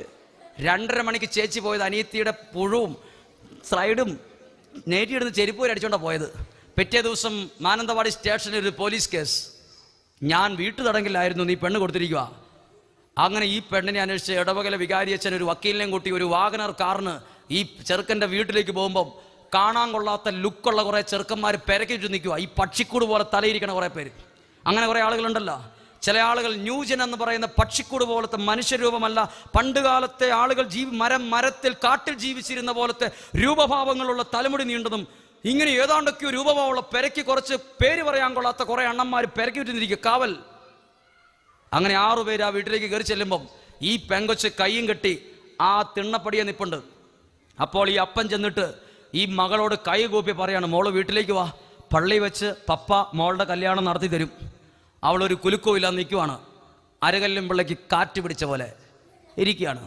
അത് കുറച്ച് കഴിഞ്ഞപ്പോൾ ഈ അപ്പൻ താഴ്ന്നു പോയി കരഞ്ഞോണ്ട് 18 വയസ്സുള്ള 2 മാസം കഴിഞ്ഞ കൊച്ചിൻ്റെ കാലയിൽ തൊടാൻ നേരത്ത് തൊട്ടിട്ട് മോള് കാല് പിടിച്ച് പറയാം, മോള് വരാമെന്ന് പറയാൻ വേണ്ടി നിർത്തിയപ്പം ഇവൾ ആ കാല് പുറകോട്ട് വലിച്ചിട്ട് അകത്തേക്ക് കയറിപ്പോയപ്പോൾ കൂടെ വന്ന വെറുതെക്കാരനായ വക്കീൽ പറഞ്ഞു, ഡാ നിന്റെ ആ മൂത്ത മോള് ചത്തു എന്ന് കരുതിയാൽ മതി, കയറാൻ വേണ്ടിയെന്ന് പറഞ്ഞു.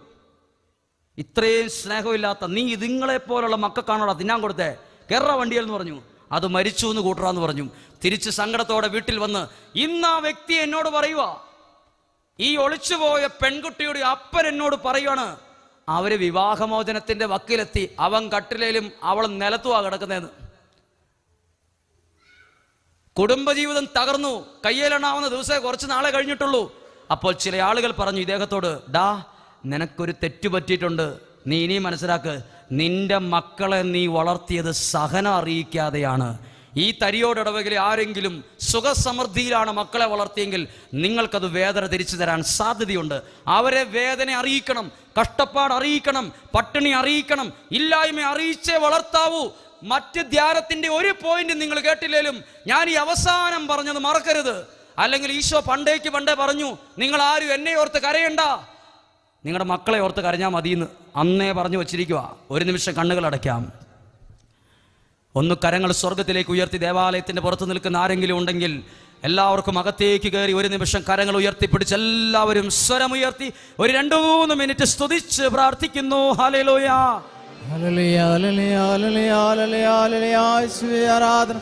ഹല്ലേലൂയ, ഹല്ലേലൂയ, ഹല്ലേലൂയ, ഹല്ലേലൂയ, ഹല്ലേലൂയ, ഹല്ലേലൂയ, യേശുവേ ആരാധന, ആരാധന, ആരാധന. ഹല്ലേലൂയ, ഹല്ലേലൂയ, ഹല്ലേലൂയ, ഹല്ലേലൂയ, ഹല്ലേലൂയ, ഹല്ലേലൂയ, ഹല്ലേലൂയ, ഹല്ലേലൂയ. സ്വരമുയർത്തി സ്തുതിക്കുന്നു. ഹല്ലേലൂയ, ഹല്ലേലൂയ. എല്ലാവരും പ്രാർത്ഥിക്കുന്നു. പരിശുദ്ധാത്മാവിന്റെ വലിയൊരു അഭിഷേകത്തിനായി എല്ലാവരും പ്രാർത്ഥിക്കുന്നു. ഹല്ലേലൂയ, ഹല്ലേലൂയ, ഹല്ലേലൂയ. യേശുവേ, ആരാധന, ആരാധന. യേശുവേ, അവിടുത്തെ പരിശുദ്ധാത്മാവിനെ നൽകണമേ. എല്ലാവരും സ്തുതിക്കുന്നു, സ്തുതിച്ച് പ്രാർത്ഥിക്കുന്നു.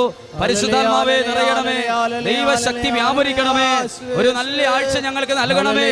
അഭിഷേകമുള്ള ദിവസങ്ങൾ നൽകണമേ. ദൈവത്തിന്റെ പരിശുദ്ധാത്മാവ് ഇറങ്ങി വരുന്ന ദിവസങ്ങൾ നൽകണമേ.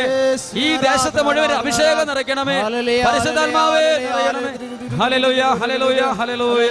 യേശുവേ ആരാധന, യേശുവേ ആരാധന, ആരാധന. കരങ്ങൾ കൂപ്പി കണ്ണുകൾ തുറന്ന് ഈശോയിലേക്ക് നോക്കി പരിശുദ്ധ പരമ ദിവ്യകാരുണ്യ ഈശോയ്ക്ക് നേരവും ആരാധനയും സ്തുതിയും പുകഴ്ചയും ഉണ്ടായിരിക്കട്ടെ. പ്രിയപ്പെട്ടവരെ, കണ്ണുകളടച്ച് നിങ്ങളൊന്ന് ധ്യാനിക്കുക. നാളെ മുതൽ വലിയ ആഴ്ചയിലേക്ക് പ്രവേശിക്കുക. അനുഗ്രഹത്തിൻ്റെ ദിവസങ്ങളാ, പ്രാർത്ഥനയുടെ നാളുകളാ, ത്യാഗത്തിൻ്റെ ദിവസങ്ങളാ. മുഴുവൻ സമയവും ദൈവവുമായിട്ട് ബന്ധപ്പെട്ട ദൈവിക കാര്യങ്ങളോട് കൂടുതൽ അടുത്ത് ചെലവിടുന്ന ചില മണിക്കൂറുകളാണ് വരാൻ പോകുന്നത്. നമ്മുടെ ജീവിതം ഈശോയോട് ചേർത്ത് വയ്ക്കുക. പ്രിയപ്പെട്ടവർ, ഈ വലിയൊരാഴ്ചയിലേക്ക് നമുക്ക് പ്രാർത്ഥനയോടെ പ്രവേശിക്കാം. തരിയോടിടവകയിൽ ഇതാ ഇത്രയും നല്ല സ്നേഹമുള്ള ആളുകൾ ഒരുമിച്ച് പ്രാർത്ഥിക്കുന്നത് ദൈവം കണ്ടാൽ ദൈവം അനുഗ്രഹിക്കാതിരിക്കുമോ? ഒരു നിമിഷം നമുക്ക് പ്രാർത്ഥിച്ച്. നമ്മൾക്ക് പല കുറവുകളുണ്ട്, നമ്മുടെ ഈ പല ബലഹീനതകളുണ്ട്, നമുക്ക് പല പോരായ്മകൾ സംഭവിച്ചിട്ടുണ്ട്. പക്ഷെ പോരായ്മകളെ നോക്കി, കുറവുകളെ നോക്കി കല്ലെടുത്തെറിഞ്ഞുകൊണ്ടിരിക്കാതെ ഈശോയിലേക്ക് തിരിയ്. വ്യക്തികൾക്ക് കുറവുണ്ട്, ആളുകൾക്ക് കുറവുണ്ട്, എല്ലാവരും മനുഷ്യരാണ്. പ്രിയപ്പെട്ടവരെ ശ്രദ്ധിച്ചേ, ഇന്ന് വാട്സപ്പിലൂടെ ഫേസ്ബുക്കിലൂടെ ഒക്കെ ഓരോ കല്ലെടുത്ത് ഓരോരുത്തർ എറിഞ്ഞുകൊണ്ടിരിക്കുന്ന ലോകമാണ്. ഇന്ന് മനുഷ്യൻ എറിയാൻ ഉപയോഗിക്കുന്ന കല്ലുകളാണ് വാട്സപ്പും ഫേസ്ബുക്കും ഒക്കെ. എറിഞ്ഞുകൊണ്ടിരിക്കുന്ന കാലം കഴിഞ്ഞു. എറിയാൻ നോക്കിയാൽ മരണം വരെ എറിയാനേ നേരമുള്ളൂ. നിർത്തേണ്ട സമയമായി. നമ്മുടെ പ്രാർത്ഥന ശക്തമായി ഉയർത്തേണ്ട കാലമാണ്. രോഗങ്ങൾ പെരുകുന്നു, തകർച്ചകൾ സംഭവിക്കുന്നു, മക്കൾ കൈവിട്ടു പോകുന്നു. എല്ലാം ഒരു നിയന്ത്രണത്തിൽ നിൽക്കാത്ത പോലെ. കല്ലെടുത്തെറിയേണ്ട കാലമല്ല, കൈ ഉയർത്തി പ്രാർത്ഥിക്കേണ്ട കാലമാണിത്. കരമുയർത്തി പ്രാർത്ഥിക്കേണ്ട കാലമാണ്, എറിയേണ്ട കാലമല്ല. ലോകം തുടങ്ങിയ കാലം മുതൽ പല ആളുകൾക്കും കുറവുകൾ സംഭവിച്ചിട്ടുണ്ട്. എറിഞ്ഞുകൊണ്ടിരിക്കുന്നവർക്ക് അനുഗ്രഹം ഏറ്റുവാങ്ങാൻ ഒക്കില്ല. ഉയർത്തിയ കരങ്ങൾ അനുഗ്രഹം ഏറ്റുവാങ്ങുന്ന കൈയായിരിക്കും. അവർക്ക് പറഞ്ഞു ഹല്ലേലൂയ.